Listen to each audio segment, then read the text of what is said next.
लेकिन गुप्त नवरात्रों के अंदर इसकी सिद्धि आप सिर्फ 9 दिन में ही कर सकते हैं। ये हनुमान जी का बड़ा शक्तिशाली मंत्र है। जय श्री राम, जय माता दी, बालाजी महाराज की ये जो आज ये मैं एक साधना बताने जा रहा हूँ, ये बड़ी शक्तिशाली साधना है और गुप्त नवरात्रों के अंदर इसकी साधना कर सकते हैं।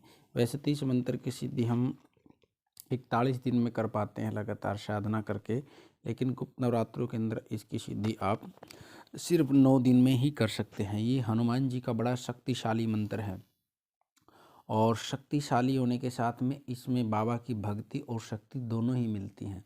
ये संजीवनी बूटी की तरह काम करेगा मंत्र। किसी भी मनोकामना को लेकर काम करना हो तो ये बड़े संजीवनी बूटी की तरह काम करने वाला है। और इस मंत्र की मैं आपको पूरी जानकारी दूंगा, साधना कैसे करनी चाहिए, इसकी सिद्धि जल्दी कैसे मिलेगी और कैसे इसका हमने प्रयोग करना चाहिए। तो इस वीडियो को आप अंत तक ज़रूर देखना। और हमारा बालाजी दरबार लगता है, दरबार से यंत्र मंत्र तंत्र पूजा पाठ ज्योतिष संबंधी जानकारी आपको चैनल के माध्यम से मिलती रहती है। सबसे पहले मैं इस मंत्र की जानकारी देना चाहता हूँ। यदि आपके पास गुरु है तो गुरु सानिध्य के अंदर ही हमने सभी मंत्रों का जाप करना चाहिए, क्योंकि कोई भी शब्द जब भी हम गुरु धारण कर लेते हैं तो गुरु धारण करने के बाद भी कोई भी शक्ति हमारे पास जब भी हम काम करेंगे, कोई भी मंत्र यंत्र तंत्र, तो सारी गुरु सानिध्य से ही सभी शक्तियाँ हमारा काम करती हैं। तो गुरु सानिध्य में है तो गुरु की जो परंपराएं हैं उसको मान करके हमने आगे बढ़ना चाहिए और इन शक्तियों का फिर जाप कर सकते हैं। और दूसरा, यदि आपके पास गुरु नहीं है तो भी इस मंत्र का आप जप कर सकते हैं निश्चिंत होकर के। कोई आवश्यकता नहीं है, बिना गुरु के भी इसका आप जाप कर सकते हैं। लेकिन फिर भी आप गुरु बना करके ही जाप करो तो वो अच्छा रहता है। इसमें भगवान शंकर को, बाबा गोरखनाथ जी को, हनुमान जी को तो गुरु बना करके भी आप या फिर अपने इष्ट के सानिध्य में भी इसकी मंत्र की साधना कर सकते हैं। लेकिन मंत्र को साधना करने से पहले पूरी जानकारी लेकर ही साधना करें, क्योंकि जब तक हम पूरी जानकारी नहीं लेते साधना की तब तक हमारी साधना पूरी नहीं हो जाती। मेरे पास काफ़ी बार सवाल आते रहते हैं इस चीज़ के, जी हम साधना कर रहे हैं जी, हमारे को सिद्धियाँ नहीं मिल पाती।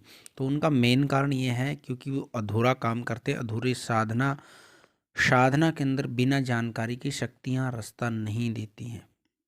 इन चीज़ की जानकारी लेकर ही आप लोगों ने इसमें आगे बढ़ना चाहिए। सबसे पहले हनुमान जी का ये सारा जो मंत्र है, ये एक संजीवनी बूटी का काम करेगा। इसमें भक्ति और शक्ति दोनों ही की कृपा होगी। आप भक्ति भी पा सकते हैं और इसकी शक्ति भी पा सकते हैं। इस मंत्र से आप संजीवनी बूटी की तरह काम करने वाला है और किसी भी मनोकामना को लेकर इस मंत्र का आगे आप बढ़ सकते हैं। इसकी सबसे पहले साधना की जानकारी ये है। सबसे पहले यदि आपके पास में राम दरबार की मूर्ति है तो राम दरबार के साथ में हनुमान जी की पूजा करनी। और भगवती के नवरात्र हैं गुप्त नवरात्रों के अंदर, तो माँ भगवती की सानिध्य में आवश्यक साधना करें हनुमान जी की। तो इसमें पंचोपचार पूजन करना आपने माँ भगवती का और बाबा का, दोनों का पूजन करके। यदि राम दरबार की आपके साथ मूर्ति तो राम दरबार का पूजन करें, साथ में माँ भगवती का पूजन करें और उनको भोग लगाएं और अन्य शक्तियों को भी भोग लगाएं। आपके कुल देवी हैं, पितर हैं, सबको मना करके आगे चलें। फिर उसके बाद आपने संकल्प करना है। संकल्प हाथ में जल लेकर के भगवान विष्णु का 3 बार स्मरण करना है। ओम श्री विष्णवे नमः, ओम श्री विष्णवे नमः, ओम श्री विष्णवे नमः, हाथ में जल लेकर के। और उसके बाद आपने अपना नाम, अपना गोत्र का उच्चारण करना है। उस दिन तिथि क्या होती है, वार क्या होता है, शनिवार है, मंगलवार है, सोमवार, जो भी वार हो तो वो बोल सकते हैं। और उसके बाद आप अपनी जगह का नाम भी बोल सकते हैं, जिस जगह पर आप बैठ कर के जप कर रहे हो। बाबा मेरा गांव ये है, मेरा शहर ये, मेरे घर का नंबर ये है और मैं यहाँ बैठ कर के जाप कर रहा हूँ।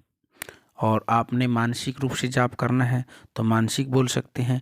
माला की गिनती करके करना है, 5 माला करनी है, 11 माला करनी है, 21 माला करनी है, तो गिनती करके वो बोल सकते हैं संकल्प इतनी माला का मैं जप करूँगा और मेरी ये मनोकामना है। मनोकामना को लेकर कर रहे तो मनोकामना बोलना। यदि शक्ति पाना चाहते हैं तो शक्ति के लिए बोलना। यदि भक्ति पाना चाहते हैं तो भक्ति के लिए बोलना। संकल्प में जो चीज़ आप बोलोगे लक्ष्य वही तय होता है और हर रोज़ संकल्प एक ही चीज़ से करना है। बार बार आपने उसके अंदर मनोकामना को पलटना नहीं है। जिस भी कामना को लेकर कर रहे हैं, साधना के लिए कर रहे तो साधना ही बोलनी है, भक्ति के लिए कर रहे हो तो भक्ति बोलनी है, शक्ति के लिए कर रहे हो शक्ति बोलनी है। और विशेष मनोकामना को लिए कर रहे हैं तो कोई विशेष मनोकामना आपकी नौकरी की है, घर की है, परिवार की कोई दिक्कत है, कारोबार बढ़ाना है, संतान प्राप्ति कोई भी है तो उस चीज़ में आपने वो लेकिन मनोकामना शुरुआत से लास्ट तक एक ही रखनी है, उसमें बदलना नहीं है। और दूसरा, ये फिर जल बाबा को अर्पण कर देना है, छोड़ देना है मूर्ति के सामने आगे। उसके बाद आपने जप शुरू करना है। यदि गुरु सानिध्य में तो सबसे पहले गणेश जी की माला निकालोगे, गुरु मंत्र की निकालोगे, अपने इष्ट देव की और भगवती के नवरात्रे चले हुए हैं, और राम नाम की माला अवश्य निकाले, एक माला, और एक नवाण मंत्र के जप करें।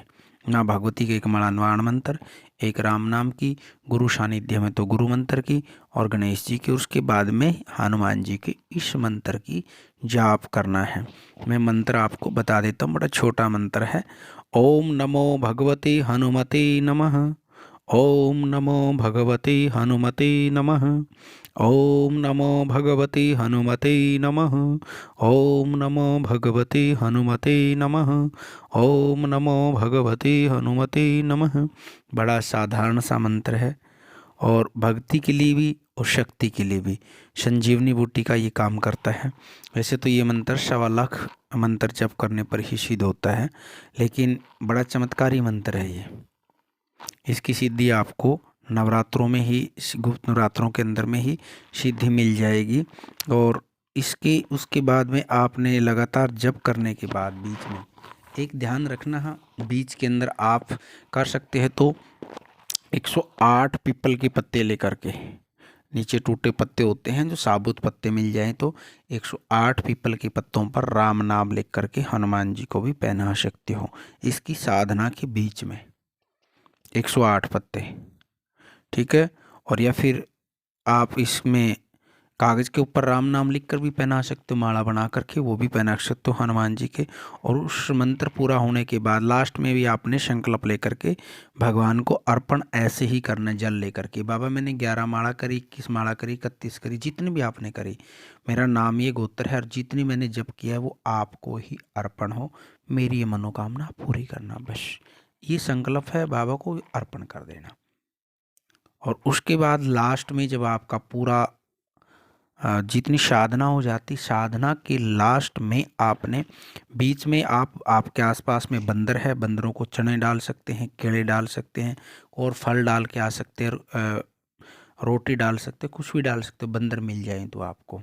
नहीं तो लास्ट में आपने हनुमान जी को चोला चढ़ाना है, हनुमान जी का लंगोट चढ़ाना है और साथ में हनुमान जी को एक झंडा चढ़ा के आना है।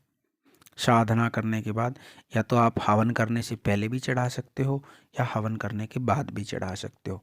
जब आपकी, क्योंकि जब तक आपका हनुमान जी को इस सामान अर्पण नहीं करोगे, और साथ में भगवती को भी भोग लगाते रहना, ध्यान रखना। और उसके बाद में कंजकों को भोग अवश्य खिलाएं। लास्ट में पूर्णाहुति के बाद में 3 कंजकों को देव, 5 कंजक मतलब कन्याओं को, छोटी कन्या होती हैं उन कन्याओं को भोग देना है। 3 को देव, 5 को देव, 7 को देव, 9, जैसे आपकी सामर्थ्यता है। दक्षिणा भी आपने साथ में देनी है और उनसे आशीर्वाद भी लेना है। उसके बाद में आपका ये मंत्र सिद्ध हो जाएगा।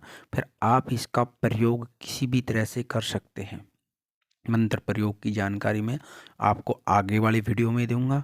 यदि आपको जानकारी अच्छी लगे तो वीडियो को लाइक करना, शेयर करना, कमेंट करना और जय श्री राम वीडियो में ज़रूर लिखना। बाबा आपकी हर मनोकामना पूरी करेंगे। सभी को सीताराम। साधु जी सीताराम, नमो आदेश। जय माता दी।